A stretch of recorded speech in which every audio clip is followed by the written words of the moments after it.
I'm Kelley Harrell, author, animist, and creator of the Weekly Rune.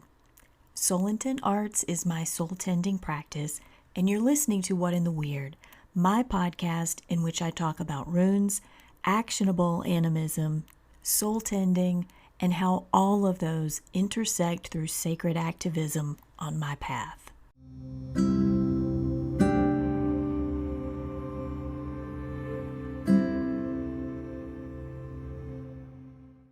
The Weekly Rune is out, and if you're not sure what it is, it's a runecast that I've done for years, focused on the runic calendar and the current half-month rune.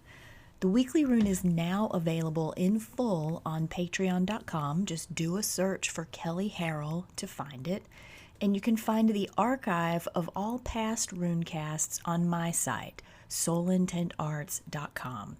If you're not sure what a half-month is or what the runic calendar is, listen to the early episodes of What in the Weird, or just go read the Weekly Rune. It's explained fully at the beginning of every runecast.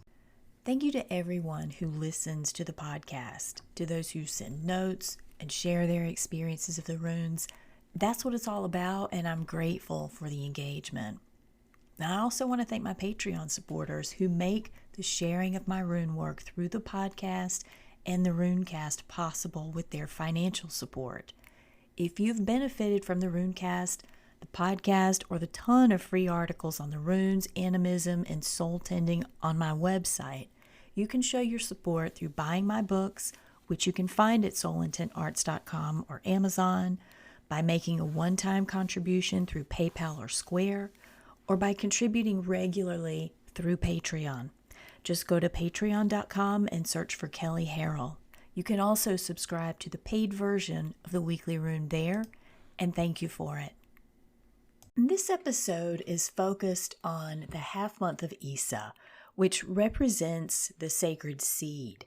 It represents a place of stillness, which is this sort of frozen sacred space that holds still for that seed to root. And a lot of people get really uncomfortable with that. They get frustrated when Isa comes up because they look at it and they see almost like, a stop sign. They treat it like deep stuckness. Really, that's Naldi's. Not entirely, but definitely more so than Isa. The difference, one of the big differences, is that Isa is active stillness. And we struggle with that. We struggle with it hard. But when has the work of a seed ever been passive? And what is that seed? What's so sacred about it? A couple of things. To the Old Norse, the sacred seed would have been the intersection of ice and heat, where the rime in the ice became activated. In Runic Book of Days, I called that a combustion of force and form, such that an entirely new being is created, a new life force is created. And for people who are really into nuance of weird weaving, that's what we're talking about. So if we think about how each of us houses a sacred seed, what would that be? Soul calling, personal duty? We use those phrases interchangeably, and I want to sit with that observation in this episode. When we talk about these concepts, we think of them as unique to each of us that nobody else can do. You have some mission on this planet that nobody else can do. And yet there's also this uniting component of soul purpose, of calling, that is this transpersonal experience of work or responsibility. Like we're all working in some capacity to improve things. So which is it? I have a theory. I would love to hear yours. We like our life purposes to be personal enough to let us bypass. Like that's part of it, right? If we're really telling the truth. It's like you have to have one and you have to be able to identify it to be in the current cool club, but you don't necessarily have to do anything with it. I made this meme years ago that was like, hey baby, what's your animal guide is the new what's your sign. But I think now it would be more like, what's your life purpose? And the responses that you get, when people talk about their life purpose, they say, my life purpose is to teach others to have compassion. My life purpose is to heal people's souls, which is great. That's awesome. But we're really talking about collective responsibilities when we say things like that, right? They're not necessarily the personal ones. They're the ones we're all on the line to do. Maybe some in a more literal capacity, some more metaphoric, but still. I mean, have you ever heard anybody say, my life purpose is to teach people to be assholes? Nobody says that. I mean, give or take on whether that's true. But I'm not one of those people who believes in the anti-teacher. That was a big thing in the 90s when I was kind of like trying to find a mentor. Those people who put you intentionally in a state of pandemonium, and through sheer terror, you have to kind of navigate yourself back out of it, and they, step back and take credit for you doing that. So the idea of, the new age idea that your nemesis is your greatest teacher thing, it'll always be a hard sell for me. But my point is, most people say their life purpose is this really broad sweeping, good, if not sugar-coated statement that doesn't really say anything. It doesn't have any feeling for the person saying it. It's like they're just kind of reading it off paper. And the people who observe them, the people who listen to them say it, they just kind of nod like, well, what else were you going to say?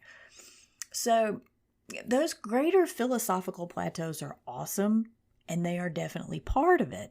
But in order to get the resonance that Issa demands us have before we can go on to the next rune in life, before we can do the ring not pass, before we get to the next ring, we have to feel our personal duty. We have to have some kind of direct personal relationship with what that is. And that's where the human struggle with duality comes in. We're all great at duality when we're using it for divisiveness. This or that. Me versus them. Him or her, straight or gay, mine or mine. I mean, who are we kidding? We use duality to establish a hierarchy, and we think it's the shit. But where we fall apart at duality is holding not just both polarities at once, but all of the nuances conceived within and around those polarities at once. We hold the whole thing. And as y'all have probably surmised, my domain is between. And I don't mean just in, the spiritual landscape betwixt speak, but in terms of gender, in terms of orientation, in terms of how I natively conceive of, experience, and intentionally compose myself on this planet, I am between. And I struggle with duality as a whole, and yet I totally adore it. See, I just did it right then. That's what I'm talking about. I can't pick a team. And that's what sacred seed, calling, duty is talking about. We have to be able to hold those broad, compassionate strokes that kind of give us boundaries for saying, okay, I know I don't want to be that asshole teacher, and yet I know that saying I want to teach people compassion isn't enough. It's too broad. So we have those broad strokes, and yet we also have to delve into the messy, dirty, hands-on work of how we manifest that here. And part of what's gotten lost in the New Age discussion of soul calling and life purpose is that it isn't really for us. Like we have presented that like it's a secret, first of all. It's this big secret that nobody knows. And when you figure it out, you have to tell everybody, and you have to line up everything in your life according to that. And there's almost in terms of that whole in-club perspective, there's judgment if you don't know it. Like if you don't know it, you're just a screw up. And all of that, apart from being very privileged speak, all of that makes the assumption that it's for us. Like our calling, our life purpose is to fulfill us, is to make us feel good about being here. But that's not what it is. Your soul calling and your life purpose is for other people. It's the gift that we can't help but give. And I mean, it's not supposed to be this undertaking that turns you inside out and that you go into debt over and you lose all your friends. I mean, you can do it the martyr way. I'm not saying that you can't. But your soul calling, your life purpose, the individual collective component is supposed to be the revelation that flips you over into the realization of your communal self. It's when you realize you're transpersonal and that through service, you show up in that transpersonal. And the lesson of Isa is coming into peace with what our sacred seed actually is and not what we want it to be. And when we understand that, we also understand that it isn't for ourselves. It is the gift that we bear here. It is how we show up in community. So I'm going to go on a tangent for a second, because most of the time when people talk about life purpose and soul calling, it stops at go do that. Okay, you got it. Now go do it. But what does that mean? What does that look like? And what if you can't do it? What if you have limitations in your ability to do what you perceive is your soul purpose, your life calling? We have all internalized that we have to have reached certain plateaus before we are spiritual enough, before we're good enough. We have to be skinny and rich and able-bodied and all these really privileged perspectives. That's Instagram soul purpose. A lot of times when people talk about life purpose, it doesn't take into consideration life dynamics and circumstances of bigger systems that stomp all over your life purpose. And I don't want to end the conversation there. I'm a white chick sitting in her house with her own unconscious biases, and I can't leave it there. I also don't expect I will be the one that can carry the conversation because of those same biases. So what I will say is whatever's going on in your life, you're on your path. You're not off your path. I hear that all the time. I'm not on my path. I'm like, where are you? If you're not on your path, where are you? Did you make a pit stop? Did you fall in the ditch beside your soul path? What does that mean? I'll tell you what it means. It's a 2,000-year division between us and animistic relationship. It's not you.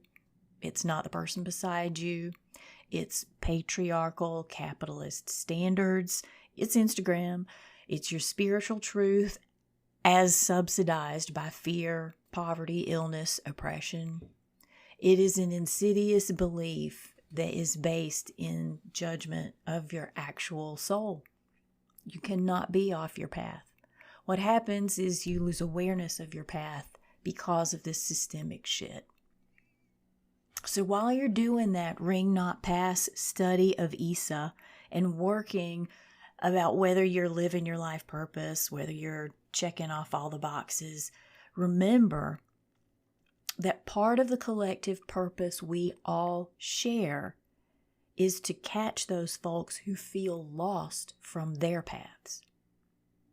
Whatever you're doing as the manifestation of your path, however you're showing compassion, however you're healing community, however it manifests for you in the hands-on, boots-on-the-ground way, it's supposed to also catch the folks who feel lost from their paths.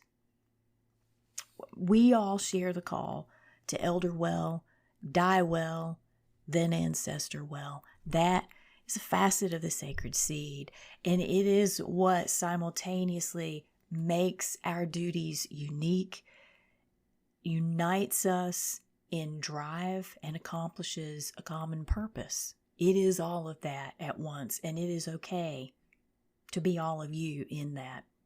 The Isa half-month affirmation I really love this one. Like, I like them all, right? You're not supposed to pick a favorite of your kids, your books, the little things that you write here and there.